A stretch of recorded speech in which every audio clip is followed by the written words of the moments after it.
안녕하세요. 공공부조의 기본 원리로 볼 수 있는 것은 개별성의 원칙입니다. 첫 번째. 그 다음에 타급여 우선의 원칙이죠. 이게 이제 개별성의 원칙은 우리가 이제 그 자녀적 복지가 개인적 욕구에 근거한다. 왜냐면 이제 가족과 시장은 완전하다로 전제하기 때문에 거기에 떨어진 사람들이 생기면 그 사람한테 접근해서 그 사람의 욕구를 해결해 주는 거예요. 이 공공부조는 자녀적 제도거든요. 그래서 여기 지금 이 개별성의 원칙이 바로 지금 설명한 그 내용과도 관련이 있어요. 자, 그리고 우리가 개별 가구를 단위로 하잖아요. 물론 이제 개인 단위는 이제 필요시 이제 개인 단위로 할 수 있다. 근데 이제 개별 가구를 원칙으로 하는데 이 개별 가구가 바로 이제 개별성입니다. 개인도 마찬가지 개별성이지만, 자, 그다음에 그 보충급여의 원칙이 보충성의 원리, 그죠? 타급여의 원칙도 보충성의 원리이고, 근데 국가부양이 아니라 사적부양 우선의 원칙이죠. 자, 그다음에 2번 공공부조에 관한 설명을 옳은 거. 자, 신청 과정을 거칩니다. 거치지 않는다. 틀렸죠? 자산조사를 거치죠. 맞죠? 니은은 맞았네요. 자, 중앙정부가 단독으로 공공부조 책임을 지는 것은 세계적 현상이다가 아니라 우리나라도 공공부조와 사회서비스는 국가와 지방자치단체 책임으로 합니다. 중앙정부가 단독이 아니라. 자, 그 다음에 사회보장제도 중 공공부조는 투입 재원 대비 소득 재분배 효과가 가장 높겠죠. 낮다가 아니라. 자, 그 다음에 3번. 사회복정책 중 대상을 빈곤층으로 한정하는 거 공공부조를 얘기하는데 그게 아닌 것은 하고 했으니까 공공부조 급여가 아닌 걸 골라내야 돼요. 근데 보충급여, 거기 보육급여는 존재하지 않는 급여예요. 어디에도. 알았죠? 그래서 생계급여, 의료급여, 주거급여, 교육급여는 다 국민초생활보장제도의 급여에 해당이 되죠. 자, 그 다음에 4번. 공공부조에 해당되는 것은 장애연금은 국민연금의 급여의 종류에 들어가고 장해연금은 어디에도 없는 것이고 상병보상연금은 산재보험 쪽이고 노령연금은 국민연금 쪽입니다. 그죠? 그 장애인연금법인 공공부조 제도에 해당됩니다. 자, 그 다음 이제 국민초생활보장법인데요. 이번 시간은 국민초생활보장법에서 나온 문제를 보고 다음 시간은 이제 나머지 공공부조법과 조세정책인 근로장려세제에서 나온 문제를 풀겠습니다. 그 1번 보면 국민초생활보장제도의 원칙에 관한 설명을 옳지 않은 것은 가족부양 우선의 원칙, 그죠? 사적부양 우선의 원칙이라고도 하죠. 자립조장, 현물급여가 아니라 현금급여 현금급여 원칙이에요. 물론 이제 물품을 지급할 수도 있어요. 하지만 이제 현금급여 우선 원칙입니다. 생존권 보장, 보충성의 원칙 다 봤고요. 자, 2번 국민기초생활보장법으로 바뀌면서 추가된 것이 바로 주거급여예요. 주거급여가 그때 신설됐죠. 99년 9월 7일 날 국민기초생활보장법이 제정되었을 때. 자, 그 다음에 3번 옳은 것은 자활급여 수급자는 생계급여 대상에서 제외된다. 제외되지 않습니다. 오히려 이제 또 자월에 참여한 참여를 조건으로 생계급여가 지급되는 사람이 있죠. 누구죠? 조건부 수급자. 그죠? 자, 수급권자는 급여를 받는 사람을 말한다. 급여를 받는 사람은 수급자예요. 급여를 받을 자격을 가진 사람은 수급권자라고 하는 거고. 알았죠? 급여를 받는 사람은 수급자라고 하는 것이고. 그러니까 수급자와 수급권자를 구분해야죠. 자, 근로능력자는 수급 대상에서 제외된다. 근로능력 유무를 따지지 않습니다. 지금은 이제 그 국민초생활보장법에서의 수급자는 두 가지를 가지고 하는 거예요. 소득인정액과 부양의무자. 그렇죠? 소득인정액과 부양의무자. 이 두 가지 기준을 가지고 하는 것이고. 자, 그 다음에 수급자 선정 요건에 부양의무자 유무가 고려돼요. 그러니까 물론 완화되어 가고 있고, 그 다음에 이제 의료급여법만 이제 부양의무자 기준을 적용하고 있지만, 그죠?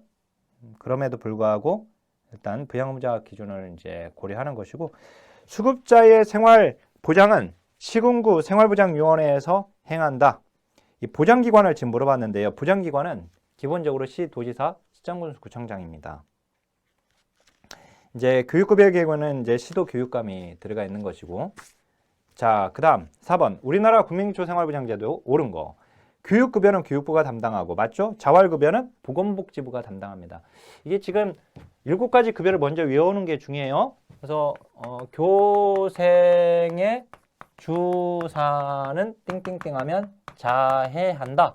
이렇게 외우고, 교육급여, 생계급여, 의료급여, 주거급여, 주장이라고 해야죠. 여기서는 주사는 이제 긴급복지지원법이니까 장제급여, 자활급여, 해상급여입니다. 여기서가 이제 소관부처가 다른 것이 교육급여가 교육부죠. 그러니까 소관중앙행정기관장은 교육부 장관이 되는 것이고, 주거급여가 국토교통부죠. 국토교통부이고, 따라서 소관중앙행정기관장은 국토교통부 장관이 되는 겁니다. 얘가. 나머지는 다 보건복지부이고요. 알았죠? 나머지는 다 보건복지부. 자, 그 다음 니은. 주거급여 지원 대상은 중위소득 40% 이하이고 48% 이하예요. 40%가 아니라. 그 다음에 부양의무자 기준을 충족하는 가구이들. 부양의무자 기준 적용하지 않아요. 부양의무자 기준을 적용하는 것은 얘만 적용하죠. 부양의무자. 나머지는 다 미적용입니다. 자, 2014년 12월 국민기초생활보장법 개정 이후에 부양의무자 기준이 법 개정 이전보다 완화된 거예요. 알았죠? 생계급여와 의료급여의 소관부처는 보건복지부이다. 맞죠? 이 2가지 빼놓고는 다 보건복지부니까. 자, 5번. 옳은 것은 대상 가구당 행정관리 비용이 사회보험보다 많이 들죠. 이거 운영효율성을 지금 얘기하는 거예요. 그렇죠? 이제 운영효율성이 낮기 때문에 재원은 기금에 의존하는 게 아니라 이건 일반 조세를 가지고 하는 겁니다. 일반 예산. 자, 재원 부담하는 자와 수급자가 동일하다. 이거 비기업입니다. 비기업이기 때문에 그 재원을 부담하는 것은 이제 정부에서 하는 거지만 수급자는 비기업으로 받는 겁니다. 그래서 그 동일하다는 건 옳지 않고, 그 다음에 대상자 선정에서 부양의무자 존재 여부를 고려되지 않는다가 아니라 의료급여에서 고려를 하고 있기 때문에 고려하지 않는다. 옳지 않고, 선정 기준으로 기준 중의 소득을 활용한다. 맞죠? 이게. 자, 6번인데요. 옳은 것은 의료급여는 국가가 진료비를 지원하는 공공보조제도로서 본인부담금이 있어요. 이것도. 그죠? 없다라고 하면 안 되고. 자, 희망저축계좌는 자산형성 지원사업. 이게 맞죠? 자, 중위소득은 가구 경상소득의 중간값에 전년도 대비 가구소득 증가율을 곱하여 산정한다.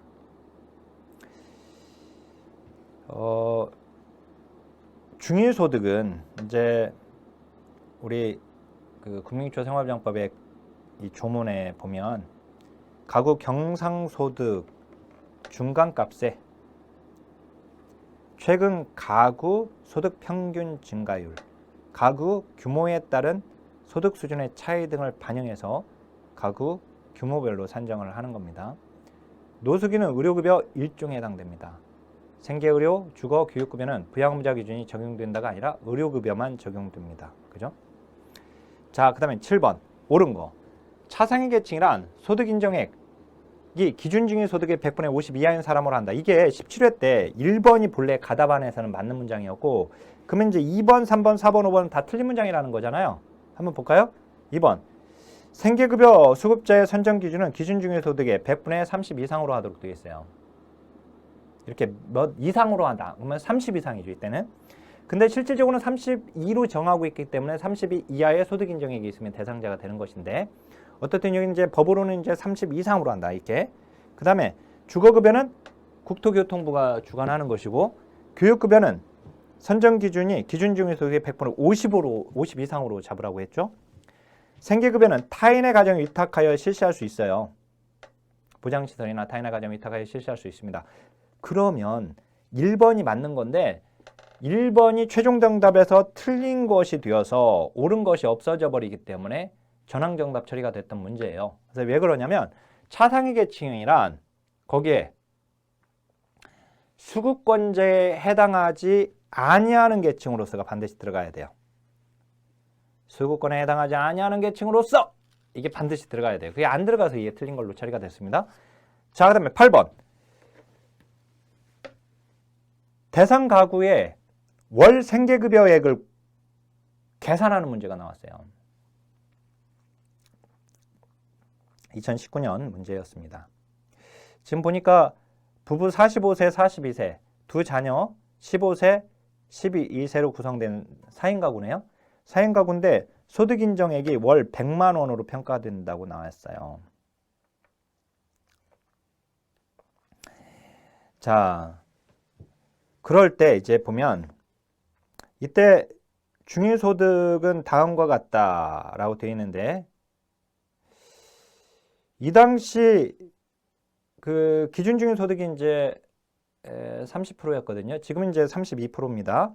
이 당시에는 이제 30%였고 기준 중위소득이.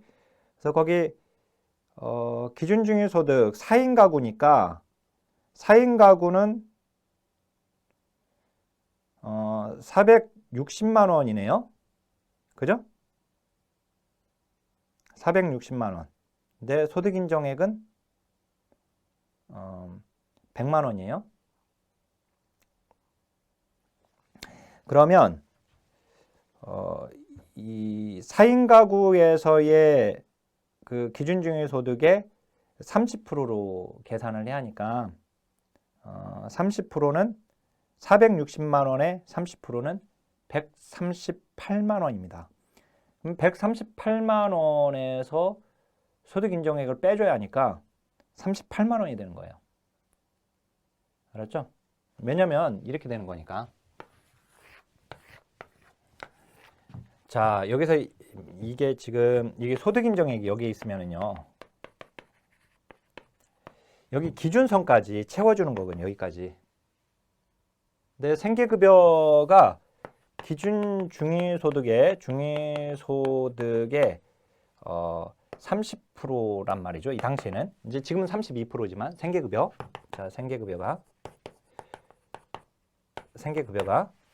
기준 중위소득의 30%를 해야 하는데 여기는 지금 4인 가구잖아요. 그러니까 4인 가구의 기준 중위소득의 30%가 거기 그 460만 원의 30%는 138만 원이니까 여기 138만 원이야. 근데 여기 이 가구의 소득 인정액은 100만 원이야. 여기까지 보충해 줘야 하니까 38만 원을 보충해 주는 거예요. 그래서 거기 2번이 답이고요. 자, 그다음에 9번 옳지 않은 거.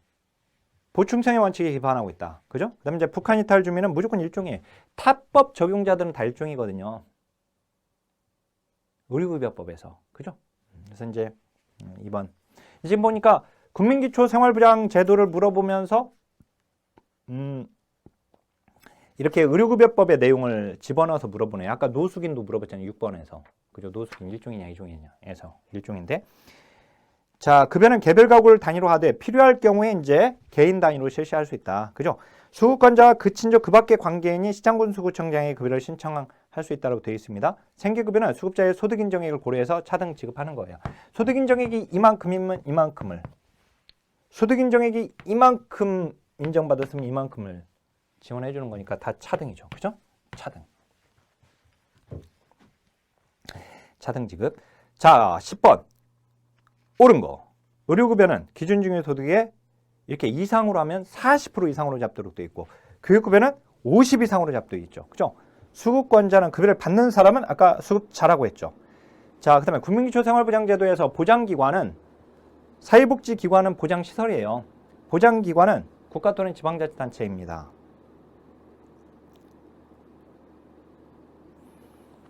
사육전담공무원은 수급자의 동의를 받아서 직권으로 신청할 수 있어요. 그죠? 신청주의 원칙, 직권주의 보완입니다. 자, 11번. 자활 사업에 관한 설명을 옳지 않은 것은 우리나라 대표적인 노동연계 복지 프로그램이죠. 자활 기업은 사회적 기업 창업을 전제로 하지 않습니다. 자활 기업에는 차상계층이 참여할 수 있죠. 지역자활센터는 자활사업 참여자들에 대한 관리교육, 사업의 운영 주체이고 자활 사업의 생산품은 시장 영역, 공공 영역에서 소비됩니다. 그래서 옳지 않은 건 2번이고요. 자, 그 다음에 12번. 자활 지원과 관련이 있는 것을 모두 고른 것은 광역자활센터가 있어요. 이제 우리가 중앙자활센터, 광역자활센터, 지역자활센터였는데 중앙자활센터가 한국자활복지개발원으로 바뀌었고 명칭이 바뀌었고, 그다음에 이제 광역자활센터, 그다음에 자활기관협의체가 있죠, 그죠? 그다음에 이제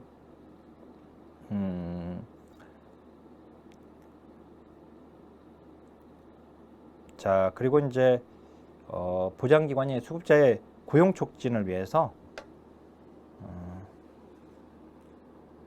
상시 근로자 일정 비율 이상을 수급자로 채용하는 기업에 대해서 지원할 수 있다라고 되어 있습니다. 그래서 거기 수급자의 고용 촉진과 관련되어 있어요. 자활 지원은. 그다음에 이제 자산 형성 지원도 마찬가지.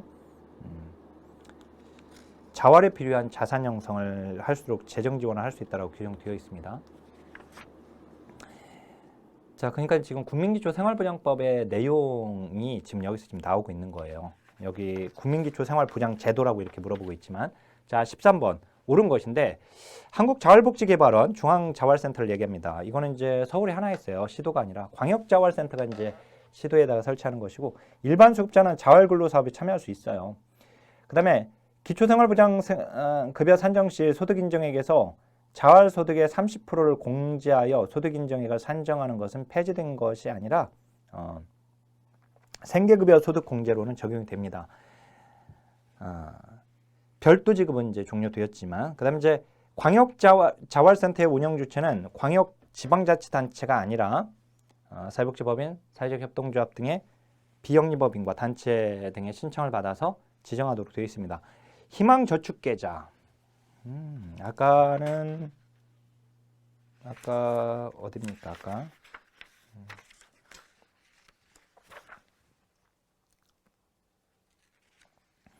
자산 형성으로 아까 나왔었는데요. 그죠? 아까 16번에서 16회 때 희망저축계좌. 그죠? 희망저축계좌 자산형성 지원사업이다. 먼저 14회 때 이게 먼저 나왔네요. 그죠? 그 다음 이제 6번에서 16회 때 6번이 나온 거고. 자, 그 다음 14번 자활지원 사업에 관한 설명을 옳지 않은 것은 자활급여는 근로능력 있는 국민초생활보장 수급자의 자활을 위한 각종 지원을 제공하는 급여이다. 자, 그 다음에 자활기업, 조합 또는 부가가치세법상의 사업자, 자활기관협의체 구성 및 운영 등에 필요한 사항 보건복지부령으로 정한다라고 되어 있습니다. 자산 형성 지원으로 형성된 자산은 수급자의 소득 환산액 산정 시 포함하지 않아요.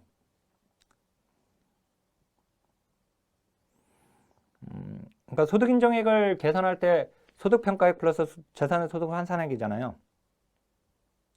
그죠? 그러니까 이때 재산의 소득 환산 할 때 거기에 산정하지 않는다는 뜻이고, 지역자활센터는 참여자의 자활 의욕 고취를 위한 교육을 행합니다. 맞아요. 자, 그 다음에 15번 10년간 국민기초생활보장제도의 변화에 관한 설명을 옳은 걸 모두 고른 거. 수급자의 부양의무장 기준은 완화되었고요. 기준 중의 소득은 2015년 이후에 지속적으로 인상되었습니다. 특히 이제 주거급여의 경우가 이제 계속 인상이 되었던 것이고요.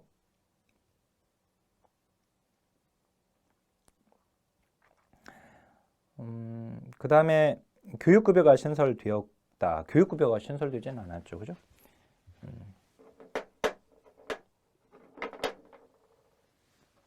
교육급여 신설이라고 하면 안 되고, 이 자활보호와 이제 교육보호가 추가된 게 82년이에요. 자활도 그렇고, 얘도 그렇고, 자활하고 교육, 옛날에 이제 생활보호법일 때는 이걸 교육보호, 생계보호, 의료보호 이렇게 했었으니까 얘들이 1982년 생활보호법 개정되면서 추가되었고 주거급여는 아까 1999년 9월 7일 국민기초 생활보장법이 제정됐을 때 추가된 거예요. 근로능력 평가 방식이 변화되었다. 자, 그 다음에 16번 옳은 것입니다. 자, 노인 일자리 사업의 총괄 운영 기관은 대한노인회가 아니라 보건복지부 한국노인인력개발원에서 총괄 지원하고 있습니다. 장애인 고용 의무 제도는 모든 사업체에 적용되는 것이 아니라 50인 이상 근로자, 이건 이제 장애인 고용 촉진 및 직업재활법에서 이제 민간에서 이게 나와 있는 내용인데 5% 범위 내에서 대통령령으로 정하는 일정 비율 이상을 고용하도록 되어 있죠. 자, 맞춤형 취업 지원 서비스로 취업 성공 패키지가 운영되고 있다. 요거 지금 이제 2021년부터 시행된 이제 국민 취업 지원 제도를 진발을 합니다. 모든 국민초생활분양 수급자는 반드시 자활 사업에 참여해야 하는 건 아니죠. 예, 근로능력이 있는 수급자가 이제 참여가 가능하고, 물론 이제 근로능력이 없다 하더라도 뭐 하는 게 있는데, 근데 기본적으로 근로능력이 있어야지 참여가 가능합니다. 그다음에 이제 그 고령자를 채용하지 않은 기업은 정부에 부담금을 납부해야 한다. 장애인의 경우에는 의무 채용에서 이제 부담금, 고용 부담금을 이제 납부하는 게 있는데, 근데 고령자를 채용하지 않은 기업에 대해서 부담금을 납부해야 하는 법률 규정은 없습니다. 자, 17번이 22회 때 나왔던 문제인데요. 자, 보면 생계급여 이게 30일, 이게 개정 사항이었거든요. 2024년에 개정 사항이었는데, 아니 2023년에 개정 사항이었는데 2024년에 이제 그래서 시행 1월 1일 날 시행이 됐거든요. 그러니까 시험은 이제 1월 이후에 1월 13일 날 시험을 봤기 때문에 개정된 거 시행되어 버렸으면 그걸 시행된 걸로 알고 있어야 하거든요. 자, 그래서 여기서 한번 끊고 이제 다음 시간에 나머지를 다 다루도록 하겠습니다. 자, 하나, 둘, 셋.